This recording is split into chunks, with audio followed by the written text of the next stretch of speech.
Hey guys, welcome back to Angel Education YouTube channel. It's great to have you back here. And today in this video, we're going to talk about how to submit a competitive university application to apply to Harvard College in 2020 to start at Harvard in September 2021.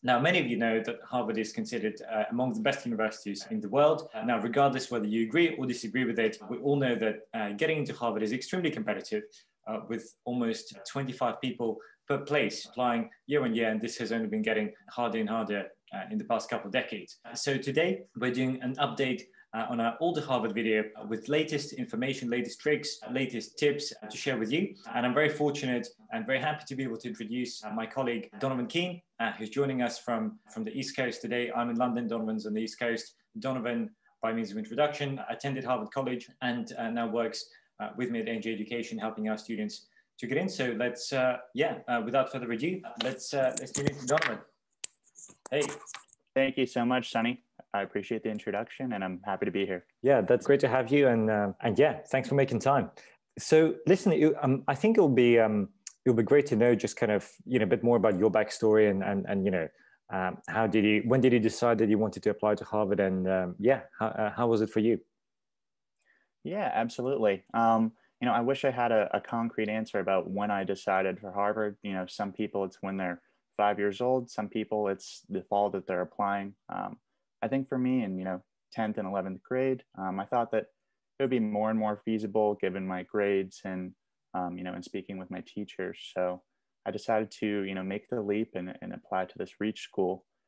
And yeah, it can be a definitely overwhelming and stressful process, but, we're here to help you and set aside what specific steps you could take to try to make your application more competitive. So for me, I had a few extracurricular activities that I was very committed to. And I think rather than being involved in a lot of things, admissions officers probably prefer depth over breadth.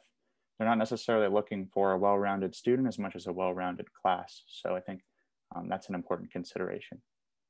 No, that's a great point. And, we talk about it a lot, but specifically in your case, I mean, you mentioned that you were quite involved with several activities. I mean, what were they and what was your involvement? So for me, I participated in around 2 to 3 main extracurricular activities. I rowed throughout high school. I started late in 9th grade. I got a concussion playing football, so my mom signed me up for rowing. So that was one of my main activities that I did. I participated in a teen court program, which was a youth diversion program, essentially, where it's entirely student operated to give, kids who get in trouble in school a second chance. And sort of my third thing that was part of my school that I participated in was, science research competitions. So I did, STEM competitions and a bit of a science geek for my 4 years. And yeah, I really invested quite a bit of time in those 3 things. But, other than that, I did, normal high school things and spending time with friends. I wasn't a president of, 5 or 10 clubs. And yeah, I think, focusing on what you enjoy and can genuinely speak to is the most important. No, that's great advice. And I think your story, also shows that, Harvard is not looking for superhumans, right? And I think often there is this perception, definitely among the students who contact us, I think at least 3 times a week there is an email, from someone like, oh, hey, can you, help me improve my profile? And, I know that I need to build a hospital and sort of, cure cancer and, save all these people from hunger. And, actually, majority of people who get in, yes, of course, there are, these exceptional applicants who, have done these, outstanding things. But it seems to me, at least from my experience, that majority of applicants who do get in have more or less normal, quote unquote, backgrounds, and they don't have as many extracurriculars. They just do a couple of things, but execute them really well, and then are able to talk about them in their essays in an authentic way. I don't know, what do you think? Yeah, I absolutely agree. I mean, like you said, there's no expectation that you're curing cancer or starting an NGO or, having all these patents for, um, inventions. Like, it's very much like you said, like, focusing on a few things and going more in depth with them, and being able to articulate yourself very well. And, at the end of the day, like the admissions process is sort of selling yourself and, being able to present yourself in a way that shows that you're a good addition to their community. So I definitely agree with what you're saying. But yeah, most students, there are those who have, outstanding accomplishments, but many of them are, relatively normal and are just very passionate about the few things that they commit to and could speak about them very well. Yeah, I think just remembering a personal story when I did my fellowship at Harvard in the fall 2019 semester. So I was there for what, from August till December, and as part of my appointment, could go and actually visit. And it's called auditing. For those who don't know, audit a couple of classes. So I signed up for a class at the Harvard Kennedy School of Government, and there was a guy who was a freshman in the class, and we got talking, and he said something like, I was like, oh yeah, man, do you want to exchange emails? Maybe go grab a coffee. And he was like, oh yeah, great. Leave me your email, and my office will email you. And I thought, wow, this is a bit too much. But so he actually came to Harvard. He started an NGO and had like an office of staff work directly for him and then alongside with him on this NGO, which is great. But I would say that's very much the very narrow minority of Harvard students. Majority are not kind of superhumans. Yeah, I definitely agree with that sentiment. I think no matter what university you go to, there are going to be off-putting characters like that. But yeah, for the most part, I found the Harvard student body, pretty down to earth.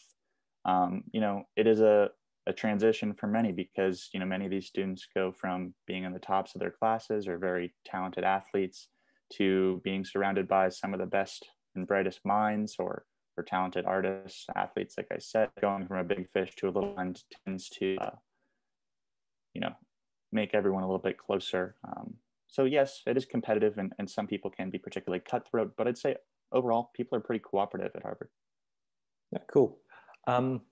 It struck me, obviously I did my undergraduate and master's in the UK and then got that, fellowship at Harvard, but it struck me that academically, it wasn't actually the most competitive place. At least the average Harvard student was basically lower standard academically than an average student at a top UK university like Imperial, UCL, Oxford, or Cambridge. And I was wondering whether what was your experience when you were at Harvard? Like, how was the actual studying, the academic rigor? Yeah, no, that's a good question. I think Harvard, like many schools, tends to be really strong in some areas and then others less so. So for me, I studied political science and psychology, which Harvard has phenomenal departments in. And I got a lot out of my studies. I will say that, Harvard compared to some other Ivy League universities, the actual tenured professors tend to teach undergraduates a little less often. Um, but that being said, I think the quality of education was pretty solid. I don't have a comparison necessarily, but you know, there was definitely a lot of critical thinking, and it was a pretty, analytical school. So I feel pretty prepared in terms of, applying my knowledge to whatever field pursuing afterward. Hopefully that answers your question. Yeah. Yeah, no, it's just interesting. I think we get a lot of questions about what's life day to day, and hopefully anecdotes like this show that it's definitely possible to fit in, and you don't necessarily need to be the smartest guy in the room. And chances are at Harvard, you're not going to be the smartest guy in the room, right? There is always someone smarter or better at something than you. So that's it kind of definitely pushes you out of your comfort zone. But Donovan, just circling back to the actual admissions process. So what are the components from A to Z of the application? Yeah, so I'm happy to walk you through those.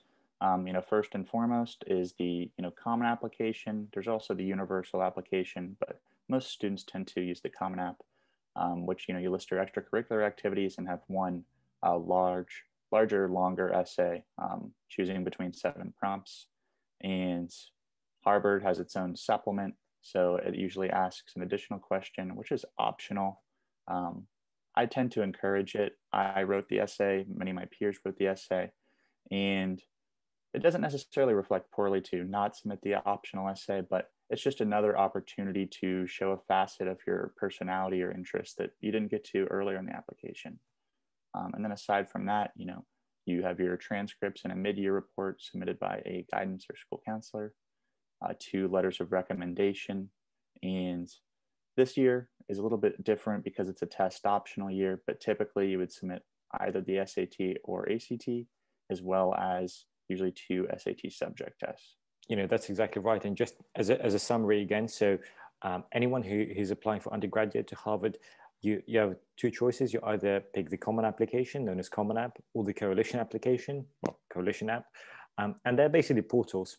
So it's effectively an aggregator where you put all your name, date of birth, where you're from, basic background information.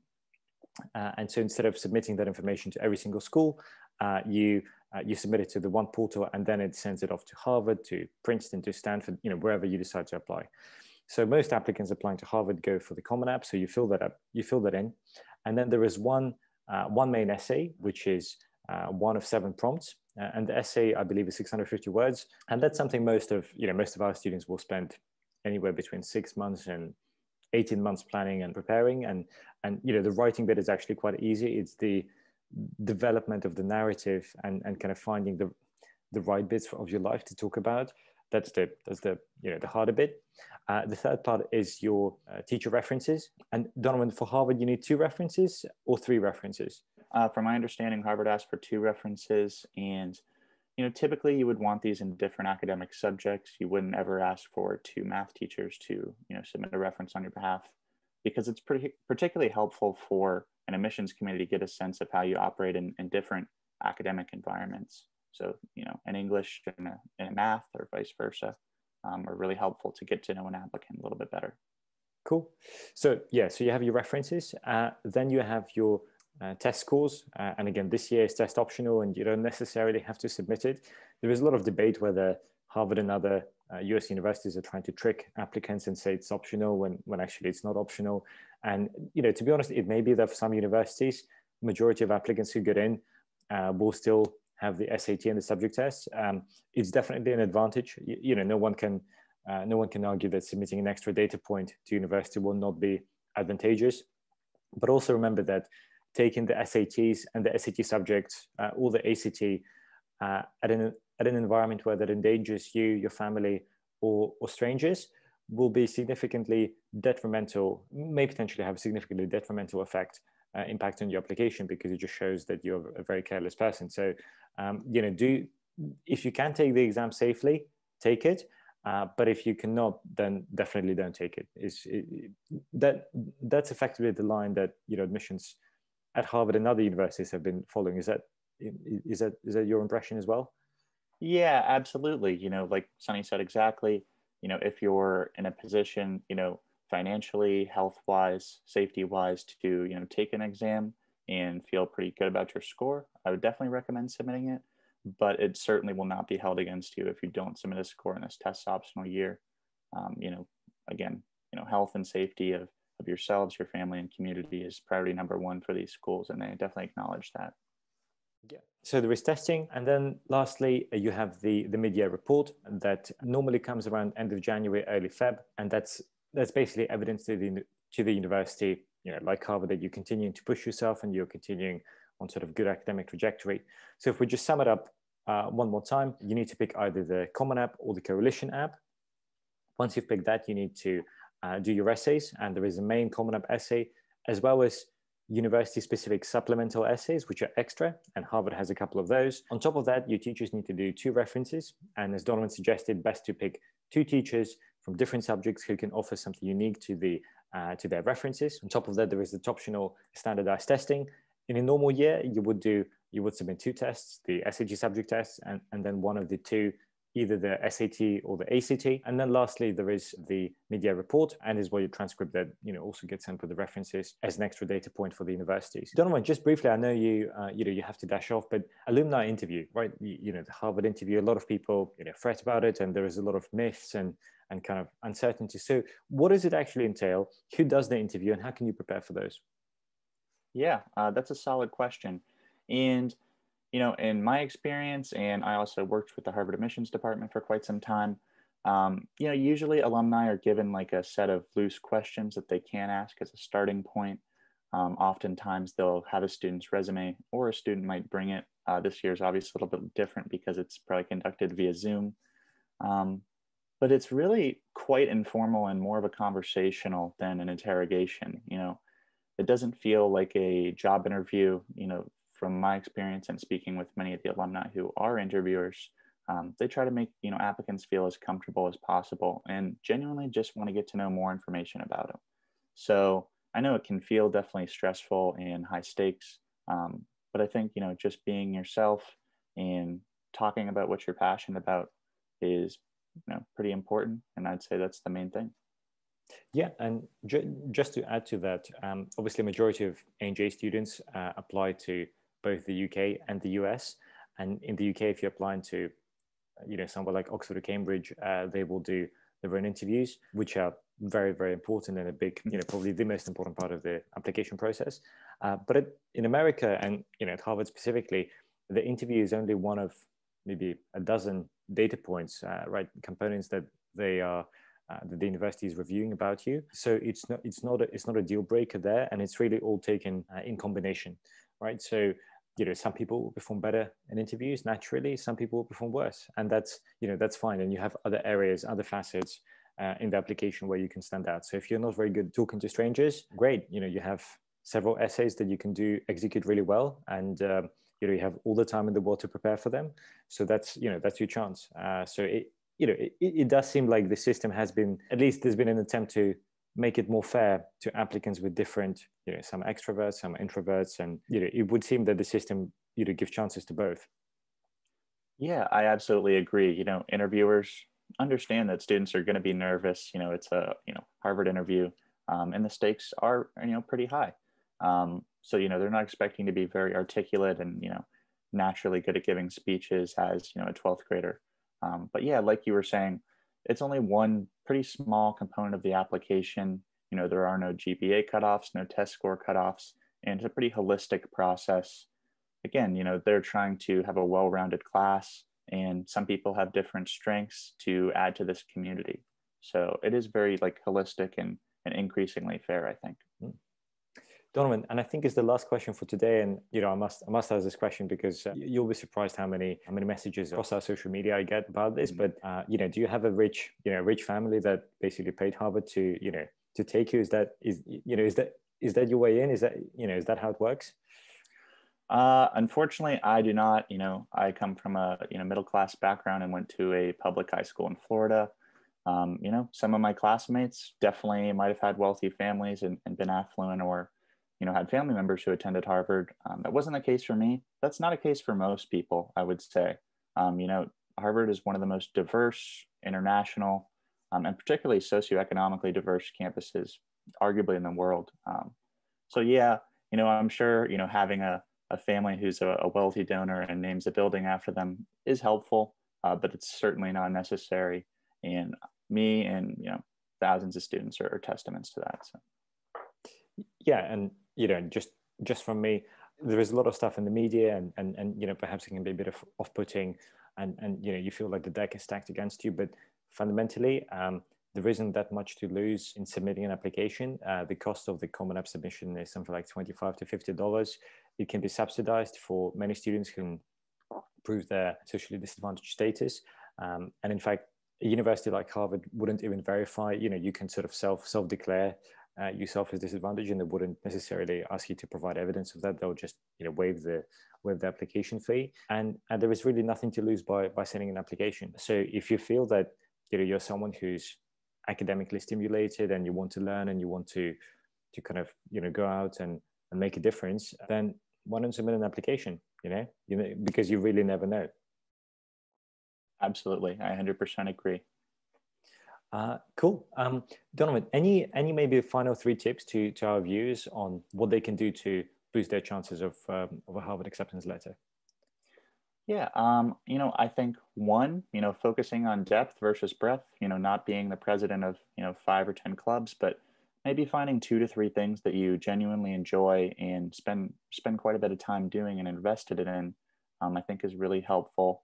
Obviously, showing that you have, pretty solid grades, but I think the rigor of your coursework is more important. Not all schools are equal, so taking advantage of what classes you can that are offered at your school, I think, is another important thing. And yeah, I think, authenticity and your character is particularly important. And, this comes across in your essays and your interview, as well as your letters of recommendation. So, just being yourself, being honest, and, telling your story. I think that's my, 3 important. That's great. So depth versus breadth, be honest and tell your story. And if you follow 3 of Donovan's tips, then it might be you who we're going to be interviewing in a couple of years. Donovan, listen, thank you so much for your time. I hope things are well in Europe and America. And I know there are probably going to be a lot of questions in the comments. So guys, Donovan mentioned to me before recording this that he'll be happy to answer any of your questions. So please, if you have questions about Harvard admissions or US admissions in general, add them into comments and one of us will be happy to answer them. Thanks, Donovan. Absolutely. Thank you. Cheers. Take care, guys. Bye-bye.